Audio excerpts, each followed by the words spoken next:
तो हमारा next topic क्या है? Fundamental theorem of arithmetic.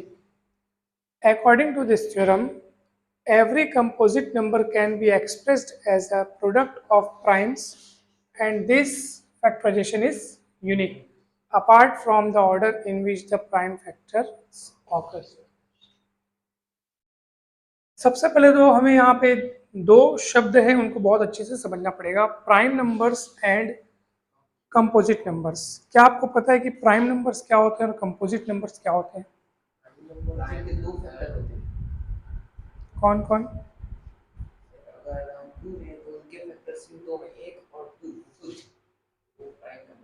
Four है प्राइम नंबर, फोर कंपोजिट है।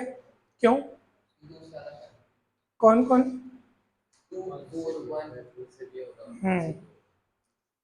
क्या 9 है प्राइम नंबर है? यस यस, मैं आप लोग से पूछ रहा था भाई, छोटी कक्षाओं में अपन पढ़े हैं कि नहीं पढ़े हैं, पूछ रहा था आप लोग से, ध्यान दीजिएगा। कोई भी नंबर, ठीक है, मान लो कोई नंबर p है, तो ये प्राइम कब कहलाएगा? यदि इसके सिर्फ और सिर्फ केवल और केवल दो फैक्टर्स हों, यानी ये नंबर सिर्फ और सिर्फ दो लोगों से डिवाइड होता हो, उनमें से पहला नंबर होगा 1 और दूसरा नंबर होगा ये खुद 1, और इस खुद के अलावा ये और किसी से डिवाइड नहीं होता, तब ये कहलाएगा प्राइम नंबर। जैसे कि 11, ठीक है, 11 किससे किससे डिवाइड होता है बताओ आप? खुद से होता है और 1 से होता है, और किसी से नहीं होता है, तो ये प्राइम नंबर कहलाएगा। Is it clear? और जो खुद के अलावा और 1, खुद और 1 के अलावा और भी अगर किसी से डिवाइड हो रहा है तो वो फिर प्राइम नहीं कहलाएगा, वो कहलाएगा कंपोजिट नंबर। आप मुझे बताएंगे कि भाई ये नंबर कैसा है? कंपोजिट नंबर, खुद से भी हो रहा है, 1 से भी हो रहा है, 2 से भी हो रहा है ना भाई, और भी किसी से हो रहा होगा, 23 से भी हो रहा है ये डिवाइड, ठीक है। तो ये कैसा नंबर है? प्राइम है कि कंपोजिट है? कंपोजिट नंबर है। बात समझ में आई अच्छे से? ओके, तो आप क्या बोलेंगे? इनको बोलते हैं प्राइम नंबर्स जिनके केवल दो डिविजर्स होते हैं या दो फैक्टर्स होते हैं। कौन कौन? 1 और वो खुद। Is it clear? अनेक राइटर्स, अनेक किताबों में प्राइम नंबर की डेफिनेशन इस तरह भी लिखी होती है कि कोई नंबर प्राइम कहलाता है यदि उसके 4 डिविजर्स होते हैं। कितने? 4। कौन कौन से? सुन लो, 1 -1 p -p। जैसे हमने लिया 11, आपने क्या कहा? 11 किससे किससे डिवाइड हो सकता है? 1 से और खुद 11 से। तो इस तरह भी तो बोल सकते हो कि 11 जो है वो -1 से भी तो डिवाइड हो सकता है। 11 भाई अगर -1 हो तो -11 आएगा ना आंसर। तो 11 जो है वो 1 से डिवाइड हो सकता है, -1 से भी डिवाइड हो सकता है। बात समझ आ रही है? और 11 जो है, आपने क्या कहा? 11 किससे किससे डिवाइड होता है?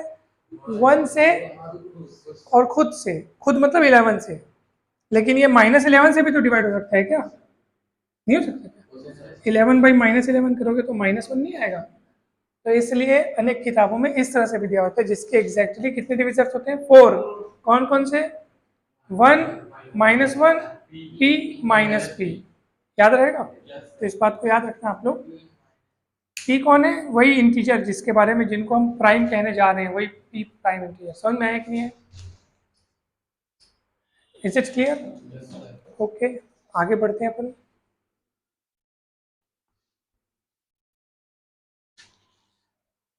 अच्छा, तो ये बात ये लिखिए कि आप कोई भी नंबर, उनको आप प्राइम नंबर्स के प्रोडक्ट के रूप में लिख सकते हो। किन नंबर्स के प्रोडक्ट के रूप में? हाँ, किसी भी कोई भी कंपोजिट नंबर हो, उसको आप प्राइम नंबर के प्रोडक्ट के रूप में लिख सकते हो। ठीक है, देखो, every composite number can be express as product of primes. Is it clear? और कोई भी प्राइम नंबर को आप कैसे लिख सकते हो? उनको आप 1 इंटू दैट प्राइम नंबर लिख सकते हो। आया समझ में? 1 इंटू दैट प्राइम नंबर, बस यही इसका एक उपाय है। बाकी कंपोजिट नंबर को आप प्राइम्स के प्रोडक्ट रूप में लिख सकते हो। ध्यान दीजिएगा कैसे अपन ये काम करेंगे, अच्छे से देखिएगा। मान लीजिए मेरे पास लिखा है 210, क्या लिखा है 210। अब मेरे को इसको प्राइम नंबर्स के प्रोडक्ट के रूप में एक्सप्रेस करना है, तो मैं क्या करूंगा, सबसे पहले इसका फैक्टराइजेशन करूंगा, ऐसे लाइन खींचना। उसके बाद आप देखना, देखो 1 तो सबको डिवाइड कर देते हैं, तो अपन 2 से शुरू करते हैं। छोटे से नंबर से शुरू करना है और देखते जाना कि किससे किससे डिवाइड होते जा रहा है और कितने कितने बार में डिवाइड होते जा रहा है। 2 से डिवाइड होगा, 2 1 जा 2, 2 5 जा 10, और बीच में कुछ लगेगा 0। ये कैसे हो गया सर, देखो आपने देखा 2 1 0 देखा, आपने किससे डिवाइड किया, तो देखो इस 2 को देखा तो 2 1 जा 2 लिखा। अब उसके ठीक अगले अगले में क्या लिखा है, 1 लिखा है। 1 और 0 को एक साथ मत देखना, पहले किसको देखोगे, और आप देखोगे कि सर हम डिवाइड कर रहे हैं 2 से, वो लिखा है 1। बड़ी संख्या छोटी संख्या को कैसे डिवाइड करेगी, 2 बड़ा नंबर है, 1 क्या है, तो कैसे डिवाइड करेगा, तो कितने बार में डिवाइड करेगा, छोटा नंबर हो तो 0 बार में डिवाइड करता है, तो आपको 0 लगाना है, समझ में है। अब आप पूरे 10 को देखो, तो 2 5 जा 10 लिखोगे, समझ में है। नहीं तो कभी कभार लोग क्या करते हैं, 2 1 0 2 से डिवाइड कर रहे हैं, 2 1 जा 2 और फिर 10 2 5 जा 10 वहां पे, ऐसे थोड़ी होता है। 210 को 2 से डिवाइड करेगा तो 15 थोड़ी आएगा भाई, 105 आएगा। तो 0 कैसे है, समझ में है, कैसे है 0 बताओ बोलो। सबसे पहले 2 1 जा 2 हुआ, हाँ 2 1 को डिवाइड नहीं करेगा, 2 1 को डिवाइड कैसे करेगा, वो छोटा है, तो कितने डिवाइड नहीं करेगा, मतलब 0 बार में डिवाइड करेगा, तो 0 आएगा, ठीक है। उसके बाद अगला वाला देख लो, 2 5 जा 10, समझ में 105 आया। अब फिर से देखो क्या ये 2 से डिविजिबल है, नहीं कटेगा। कोई भी नंबर का जो यूनिट डिजिट है, यूनिट डिजिट मतलब उस पर जो सबसे पहले लिखा है, वो अगर इवन नंबर रहेगा तब वो 2 से डिवाइड होगा। जैसे यहाँ पे क्या लिखा था 210, इसमें यूनिट डिजिट क्या, यूनिट डिजिट मतलब उस तरफ से सबसे पहले, राइट साइड से सबसे पहले कौन लिखा है, 0। 0 हो या 2 हो या 4 हो या 6 हो या 8 हो, समझ में आ रहा है, तब वो नंबर जो है वो पूरा का पूरा नंबर 2 से डिवाइड हो सकता है। क्या ये नंबर 2 से डिवाइड होगा, नहीं होगा, क्योंकि इसका यूनिट डिजिट क्या है 5। 5 क्या है, ऑड नंबर है।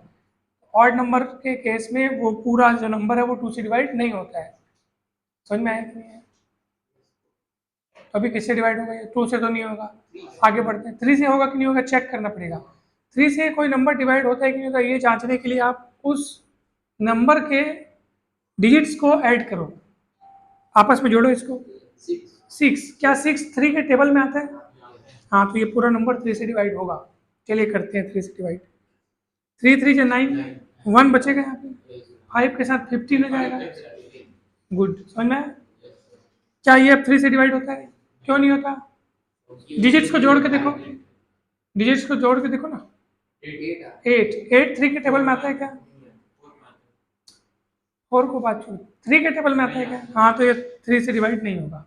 4 में बढ़ते हैं आगे अपन, क्या ये 4 से डिवाइड होगा, नहीं होगा। अब ऐसे मत बोलना इनका जोड़ तो 4 के टेबल में आता है 4 से डिवाइड हो जाएगा, नहीं, 4 की डिविजिबिलिटी के लिए अलग नियम है, बात समझ में आ रही। तो ये 4 से डिवाइड नहीं होता, 5 से चेक करेंगे, 5 से डिवाइड होगा कि नहीं होगा, होगा। कैसे पता करेंगे, यूनिट डिजिट अगर 5 हो या 0 हो, कोई भी नंबर हो, कितना भी बड़ा नंबर हो, अगर उसका यूनिट डिजिट क्या हो, यूनिट मतलब राइट साइड से पहला नंबर, जस्ट पहला, अगर क्या हो 5 हो या 0 हो, तो वो पूरा नंबर 5 से डिवाइड होगा। तो ये 5 से डिवाइड होगा कि नहीं होगा, होगा। कितने बार में होगा, 7। अब ये 7 प्राइम नंबर है, सिर्फ 7 से डिवाइड होगा, समझ में आया कि नहीं है। तो 210 को आप लिख पाए 2 गुणित 3 गुणित 5 गुणित 7, समझ में आया कि नहीं बताओ। तो आपने उस नंबर को 210 को, जो कि कंपोजिट नंबर है, उसको अपने प्राइम नंबर्स के मल्टीप्लिकेशन के रूप में लिख दिया। यही बात ये फंडामेंटल थ्योरम कहता है कि किसी भी कंपोजिट नंबर को आप प्राइम नंबर्स के प्रोडक्ट यानी मल्टीप्लिकेशन के रूप में लिख सकते हैं। लिखा है कि नहीं लिखा है आपने, 210 को कैसे लिखा आपने, 2 इंटू 3 इंटू 5 इंटू 7। अच्छा, अब खास बात ध्यान रखो, this factorisation is unique. Unique मतलब आप 2 3 5 7 टोटल कितने नंबर से, 4, 2 3 2 3 5 7, इन चारों नंबर्स के प्रोडक्ट के रूप में 210 को लिखे हो, आप कोई और ऐसा नंबर खोज के बताओ जिसको, और नहीं सर हम हैं और ये नंबर हमारे पास 210 को लिखने के लिए इसको यूज में ला सकते हैं, कोई ऐसा नंबर नहीं मिलेगा। यही एग्जैक्ट यही 4 लोग रहेंगे जिनको मल्टीप्लाई करके क्या बना सकते हो, 210 बना सकते हो। इसलिए यूनिक की बात की है। ना ही आप इनमें से एक हटा सकते हो, नहीं सर मैं तो 2 और 3 और 5 की मदद से 210 को लिख के दिखा दूंगा, तो वो भी गलत है। जरूरत कितने की पड़ रही है, 4 जन की। कौन कौन है 4 जन, 2 3 5 7। ऐसे ही हर नंबर के लिए जो उसके प्राइम फैक्टर्स हैं वो यूनिक होते हैं। अब क्या लिखा है, अपार्ट फ्रॉम द ऑर्डर, मतलब आप इस एक्सप्रेशन को यूनिक तरीके से लिख सकते हो, सिर्फ इनका क्रम बदल सकते हो। जैसे आप इसी को 3 इंटू 2 इंटू 7 इंटू 5 कर दिए, तो चीजें वही है, फर्क किस बात का आ गया, आगे पीछे लिखे।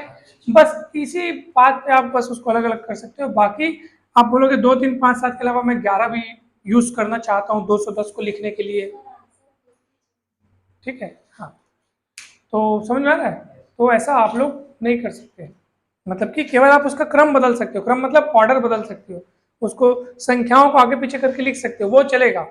लेकिन आपका जो ये एक्सप्रेशन है वो यूनिक रहना चाहिए। अगर आप 210 को लिखने के लिए 2 3 और 5 7 का प्रोडक्ट तैयार कर रहे हो, तो ना तो इसमें कोई और एक्स्ट्रा अंक आ सकता है, ना तो इनमें से कोई कम हो सकता है। बात समझ आ रही है।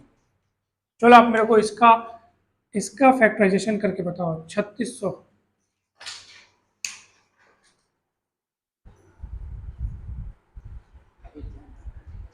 देखो ध्यान से, आपके पास कितना दिया है, 3600। कितना है, 3600। ध्यान से देखो, जब आप बहुत ज़्यादा प्रैक्टिस करके एक्सपर्ट हो जाओगे ना, तब आप इसको बहुत ही फास्ट फैक्टराइज कर सकते हो, मतलब कि प्राइम नंबर्स के मल्टीप्लिकेशन के रूप में। लेकिन अभी हम लोग सीख रहे हैं, तो सीख रहे हैं इसलिए आप क्या करो, शुरू से शुरू करो, अर्थात 2 से, और 2 से उसको तब तक डिवाइड करते जाओ जब तक पूरा आप देखो कि अब 2 से डिवाइड नहीं हो रहा है, तब किससे करो, चेक करो कि अब जो आपके पास आया है वो 3 से डिवाइड हो सकता है कि, अगर हो सकता है तो 3 से करो, और तब तक 3 से करते रहो जब तक वो होता चला जाए। जहां आपको लगे कि 3 से अब नहीं हो रहा है, तो फिर किससे शुरू करो, 4 से। 4 से कैसे शुरू करेगा, हो ही नहीं सकता ना, क्योंकि आपने 4 का फैक्टर कौन होता है, 2, और 2 से डिवाइड करने का सिलसिला आपने समाप्त कर लिया है। तो अब 5 से चेक करना, 3 के बाद 5 का नंबर आएगा। 4 का ऑप्शन ही नहीं आता, पूछो क्यों, क्योंकि 4 खुद 2 इंटू 2 होता है, पता है आपको। और आप 2 से पूरा, हाँ उसमें 4 भी शामिल हो गया, समझ, मतलब उसको प्राइम नंबर से ही डिवाइड करना। हाँ न, हाँ नहीं नहीं नहीं, प्राइम, हाँ यूं कहिए, प्राइम 2, फिर 3, फिर 4 मत करना, क्योंकि 4 का फैक्टर 2 होता है, 2 से, हाँ 5, फिर 6 से मत करना, पूछो क्यों, 6 से पूछो क्यों, क्योंकि 6 मतलब 2 गुणित 3, 2 इंटू 3, और आप 2 और 3 से इसको डिवाइड करके खत्म कर चुके हो। नहीं बात समझ में आया क्या, आया नहीं आ रहा है, आया ना। 6 से डिवाइड मत करना, 6 से डिवाइड करने का मत चेक करना, क्योंकि 6 से आपका समय आएगा भी नहीं, डिवाइड होगा भी नहीं, बताऊँ क्यों, मतलब डिवाइड, क्योंकि वो 2 और 3 से डिवाइड हो के आपने उसकी कहानी पहले ही समाप्त कर चुकी है। बात समझ आ रही है। हाँ देखो ना, देखो देखो देखो, चिंता मत करो, अभी आप सीख रहे हो ना। लो ना, मैं आपको बोला 5 से डिवाइड कर, 5 के लिए मैं ऐसा क्यों नहीं सोचा जैसे 6 के लिए सोच रहा हूँ, क्योंकि 5 प्राइम नंबर है। 6 कैसा नंबर है, कंपोजिट। कंपोजिट मतलब वो और टुकड़ों में टूटता है, 2 और 3। बात समझ आ रही है, इसलिए और 2 और 3, तो चलो 2 से पहले डिवाइड करते हैं। देखो बातें इसमें बहुत सारी हैं, इसलिए पहले बेसिक समझो, इसमें बहुत गहराई से जाएंगे, आप चिंता मत करो, पूरा क्लियर हो जाएगा आपको। 2 से डिवाइड करेंगे 1800 आएगा, 2 से डिवाइड करेंगे 900 आएगा, 2 से डिवाइड करेंगे 450, 2 से डिवाइड करेंगे 225। अब 2 से नहीं जाएगा, 3 से जाएगा कि नहीं जाएगा, कैसे पता चला, हाँ सम उसका क्या आ रहा है, 9 आ रहा है, ठीक है। तो चलिए, तो 3 से डिवाइड होगा तो 3 7 21, यस, फिर 3 से डिवाइड होगा कि नहीं होगा, अभी 3 से होगा, कैसे पता चला, गुड गुड। अब 3 से डिवाइड होगा कि नहीं होगा, नहीं होगा, क्योंकि 5 तो 7 हो रहा है, ठीक है। 5 से डिवाइड होगा, 5 5 25, 5, क्लियर हुआ। अब इन सबों को आप लिखिए, देखो ध्यान से देखिएगा, 3600 को हम लिख रहे हैं 2 गुणित 2 गुणित 2, 4 बार 2 आया भाई, 4 बार 2, 2 बार 3, और 2 बार 5, समझ में आया कि नहीं बताओ। 4 बार 2, 2 बार 3, और 2 बार क्या है, 5 है, क्लियर है। ध्यान से देखो, 2 कितने बार आया, 1 2 3 4, 2 आया है 4 बार तो हम लिखेंगे 2 रेज़ टू द पावर 4। 3 आया है 2 बार, कितने बार? 3 आया है कितने बार? 2 बार, तो 3 रेज़ टू पावर 2। 5 कितने बार आया है? 2 बार, तो 5 के पावर में 2 इज इक्वल टू 3600। ये हुआ आपका, इसको क्या बोलते हैं पता है? Canonical representation. क्या बोलते हैं? किसी भी नंबर का कैनोनिकल रिप्रेजेंटेशन होता है उसको प्राइम फैक्टर्स के रूप में लिखना, प्राइम फैक्टराइजेशन। ये सब 2 3 5 है, कौन है ये 2 3 5? इन लोग कौन है? इन लोग प्राइम नंबर है। समझ में आया? 2 3 5 कौन है? हाँ, प्राइम नंबर्स हैं ये लोग। प्राइम नंबर्स के मल्टीप्लिकेशन के रूप में आपने इसको लिखा है। पावर में कुछ कुछ कुछ हो सकता है, वो संख्या पर निर्भर करता है। बात समझ में आई कि नहीं? अब सुनो मेरी बात ध्यान से। जब आप बहुत अच्छे से प्रैक्टिस कर लेंगे ना, तब इतना लंबा काम करने के बजाय आप शॉर्टकट काम भी कर सकते हैं। ध्यान से देखिएगा, मैं इसको मिटा रहा हूँ, आपको बता रहा हूँ। मगर अभी क्या आप सीख रहे हैं, ठीक है? ये क्या लिखा है? 3600। 36 को आप 36 गुणित 100 नहीं लिख सकते क्या? 36 मल्टीप्लाई 100 करेगा तो 3600 आएगा ना भाई, ठीक है? 36 को लिख सकते हो आप 6 स्क्वायर, 6 इंटू 6 लिख सकते हो ना, ठीक है? 100 को लिख सकते हो 10 गुणित 10 लिख सकते हो ना। 6 मतलब 2 इंटू 3, और ये वाला 6 मतलब भी 2 इंटू 3, मतलब 2 इंटू 3, 2 इंटू 3 हमको 2 बार मिल जाएगा। नहीं समझ में आया क्या? तो 2 इंटू 3 2 बार है ना, स्क्वायर। क्लियर है कि नहीं भाई? 36 मतलब 6 का स्क्वायर, और 6 मतलब 2 इंटू 3। क्लियर है? वही भी चीज 2 बार आ रहा है, तो 2 इंटू 3 का स्क्वायर। 10 को लिख सकते हो 2 5 जो 10, ये वाला 10 को भी लिख सकते हो 2 5 जो 10, मतलब 2 इंटू 5, 2 इंटू 5 कितने बार आ रहा है? तो 2 इंटू 5 का स्क्वायर। अब अलग अलग स्क्वायर करो, 2 का स्क्वायर, 3 का स्क्वायर, 2 का स्क्वायर, 5 का स्क्वायर। 2 का स्क्वायर 2 बार है, इसलिए पावर पावर ऐड हो जाएगा, 2 + 2 4 पावर। तो ऐसे भी आप लिख सकते हो उसको, और भी अलग अलग तरीके से हो सकता है। आपका दिमाग कुछ अलग चला होता तो, लेकिन फाइनल आंसर यही आता आपका। तभी आप प्रैक्टिस करें, इसलिए आप यही वाला काम करना। बात समझ में आ रही है? तो मैं आपको बोल रहा हूँ कि 3600 को आप इस तरह से यूनिकली एक्सप्रेस कर सकते हो। यानी 3600 को लिखने के लिए आपने किन किन प्राइम नंबर्स को आपको मदद लेना पड़ा? 2 3 और 5। क्या आपने यहाँ 7 की मदद ली? क्या 11 की मदद ली? और कोई प्राइम नंबर की मदद नहीं ली है। आप ऐसा बोल भी नहीं सकते कि सर हम तो इसको आप 7 का यूज करके आप 3600 को एक्सप्रेस कर सकते हैं, ऐसा बोल भी नहीं सकते, क्योंकि ये एक्सप्रेशन क्या है? यूनिक है। क्लियर है? आप 2 के पावर में कितना यूज करो? मैं 4। आप 2 के पावर में, मैं बोलूंगा 2 के पावर में 5 का इस्तेमाल करके आप इसको फैक्टराइज करके बताइए, नहीं कर सकते आप। यही इसका एकमात्र रिप्रेजेंटेशन हो सकता है, ठीक है? हाँ, बस आप क्या कर सकते हैं? ऑर्डर चेंज कर सकते हैं। आप बोलोगे सर मैं अलग तरीके से लिख के दिखाऊं आपको, मैं बोलूंगा हाँ लिख के दिखाओ, तो आप इसको बस आगे पीछे करके बस लिख सकते हैं। ये देखो, समझ में आया कि नहीं है? इसको बस, इसको आगे इसको पीछे, बस वही काम कर सकते हैं इसी तरीके से। बस इसका ये हो सकता है, बाकी नंबर्स तो यही रहेंगे, पावर्स तो यही रहेगा। क्लियर हुआ? लिख सकते हैं। Is it clear to all of you? कहीं डाउट, कहीं कोई दिक्कत? अच्छा एक बात बताओ, कोई भी नंबर हो, दुनिया का कोई भी नंबर जिसके लास्ट में 0 है, अर्थात उसका यूनिट डिजिट 0 है, कोई भी नंबर, इसका लास्ट नंबर कौन सा है? 0। और वही उसका कौन सा नंबर? यूनिट डिजिट है। क्योंकि जब अपन उनके पोजीशन की बात करते हैं तो हम लोग बोलते हैं ना यूनिट, टेंस, हंड्रेड्स, तो यहीं से गिनना शुरू करते हैं। तो यूनिट डिजिट कौन है इसका? 0। अच्छा एक बात बताओ, किसी भी नंबर के यूनिट डिजिट में 0 है, इसका मतलब क्या है? वेरी गुड, 2 से और 5 से, दोनों से होता है। पूरा बताना है, 2 से और 5 से, दोनों से होता है। चलो, अगर कोई नंबर है जो 4 के पावर के रूप में है, 4 का कितना भी पावर, n लिखा हूं मैंने, n की वैल्यू आप 1 2 3 4 चाहो जो ले लो, ठीक है? जैसे आप 4 के पावर 2 को सोचो या 4 के पावर 3 को सोचो, कोई भी नंबर सोचो। मैं आपसे पूछना चाहता हूं कि क्या ऐसा कोई नंबर जो 4 के पावर में n के रूप में है, 4n के फॉर्म में है, क्या ऐसे नंबर्स को जब आप पूरा सॉल्व करके लिखोगे, जैसे 4² को 16 लिख सकते हैं, सुनना रहे ना भाई? जैसे आप इस 4 के पावर 3 को 64 लिख सकते हैं। Is it clear?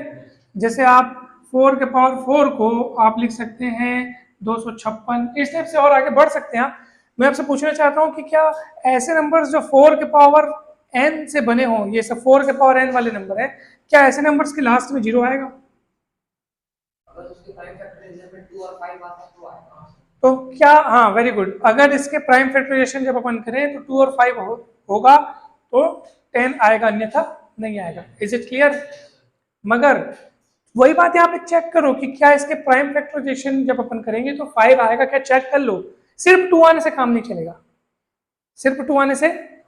अभी देखो ना, इन सब का फैक्टराइजेशन करोगे, सब का फैक्टराइजेशन में 2 तो आएगा, 5 नहीं आएगा। 5 आने के लिए क्या जरूरी है, लास्ट में 0 होना जरूरी है।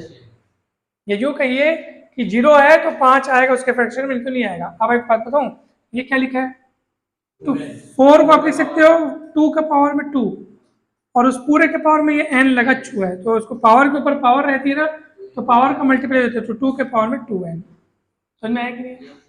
यानी कि जैसे आप 3600 को लिख सके फलाना फलाना फलाना, अगर मैं 4 के पावर n को लिखना चाहूँ इसी रूप में, तो क्या लिखूंगा मैं, 4 के पावर n को मैं लिखूंगा 2, देखो ना इसको 4 को लिखा 2 स्क्वायर और पूरे पावर में n हुआ, तो 2 के पावर में कितना हो गया, 2 के पावर में 2n। मल्टीप्लाई और कुछ लिखूं, है ही नहीं, कोई जगह नहीं है ना, आप इसको इंटू 5 इंटू 3 कुछ नहीं लिख सकते। मतलब कि 4 का पावर n जो है वो सिर्फ और सिर्फ इसके प्राइम फैक्टराइजेशन में केवल प्राइम नंबर कौन मिल रहा है, 2 बस मिल रहा है। 5 का नामो निशान मिल रहा है कि यहाँ पे आपको नहीं मिल रहा है। तो कोई भी नंबर जो 4 के पावर n के रूप में हो, जब आप उसको लिखेंगे सरल रूप में, तो उसका यूनिट डिजिट 0 नहीं हो सकता। देख लो आप यहाँ यूनिट डिजिट 0 है क्या, नहीं आएगा। ठीक है, कोई भी नंबर 4 के पावर n के रूप में हो तो उसका यूनिट डिजिट 0 नहीं हो सकता। क्यों? क्योंकि उसके प्राइम फैक्टराइजेशन में 5 नहीं आता, इस बात को याद रखना। 5 आता, जैसे आपने कहा 5 और 2 होता तो 10 हो जाता। 5 होना जरूरी है ना, 5 आता ही नहीं है, तो सिर्फ क्या आता है, 2 आता है। 10 होने के लिए 2 के साथ क्या क्या होना चाहिए, 2 के साथ 5 के होना चाहिए, तब होगा, लास्ट में 0 आएगा। क्लियर है? पक्का? ये आपका क्वेश्चन था, ये देखो, ये एग्जाम्पल नंबर 1 है, आपको बुक में दिया है, हमने वहीं से ये लिया हुआ है।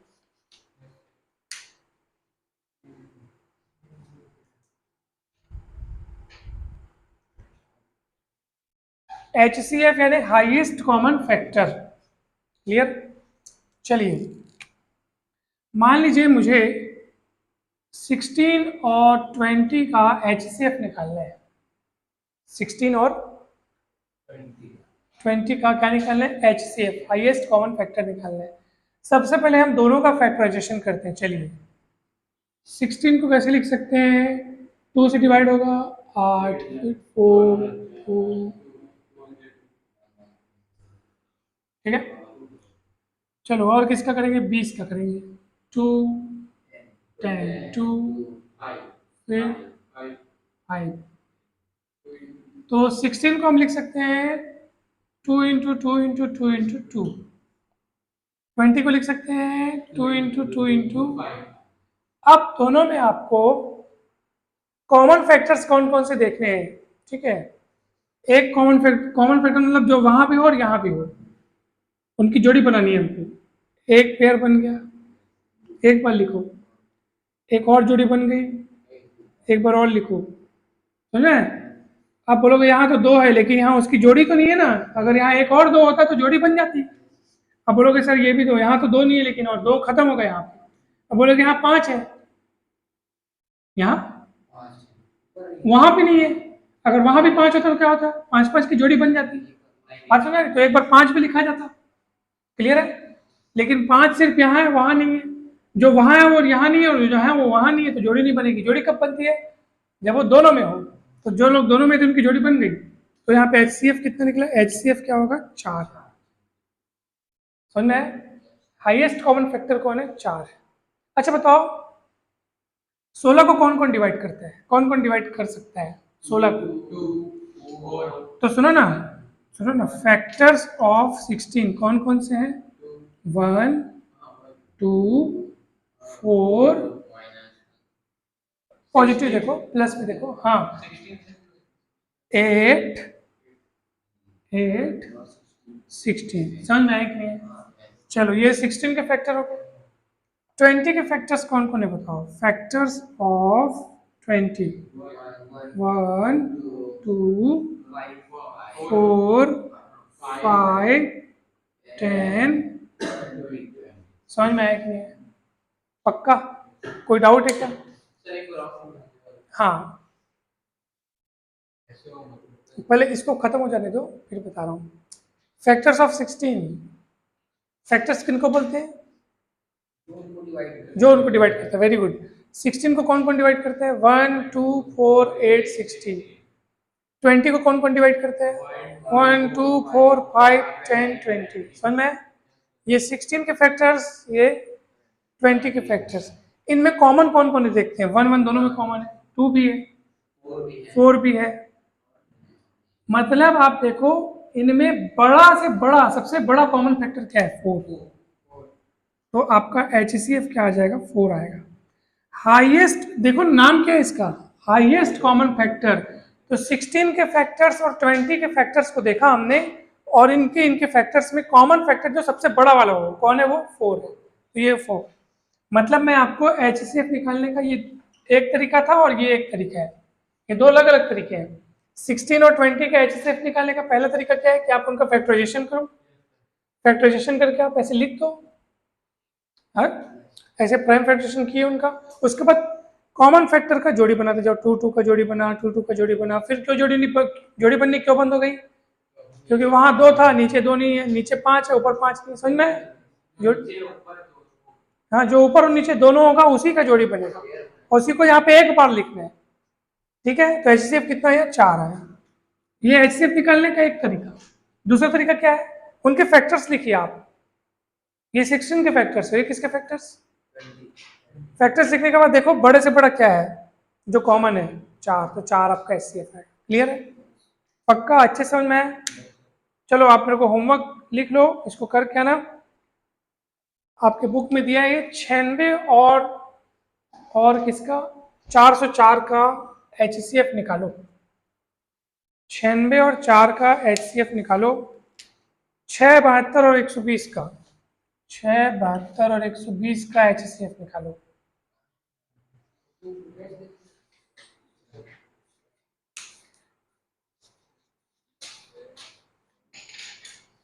फिर हम इसका एक्सरसाइज करेंगे, ठीक है?